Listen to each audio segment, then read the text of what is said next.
জনস্রোত কাকে বলে দেখিয়ে দিল বরিশালবাসী। এ যেন বিশাল এক জনসমুদ্রে পরিণত হয়েছে ফরচুন বরিশাল।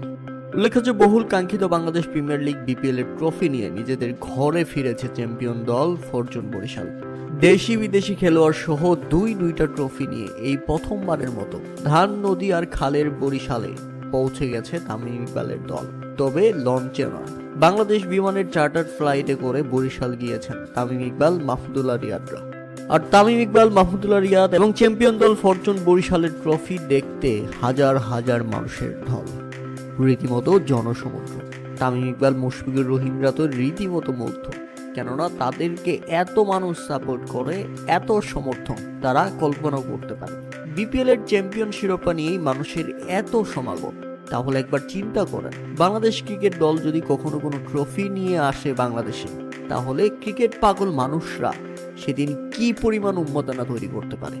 প্রিয় দর্শক, আশা করছি ক্রিকেট সমর্থকদের এই উন্মাদনা বেঁচে থাকবে। মানুষ ক্রিকেট দেখবে, মানুষ ক্রিকেটকে ভালোবাসবে সবসময়।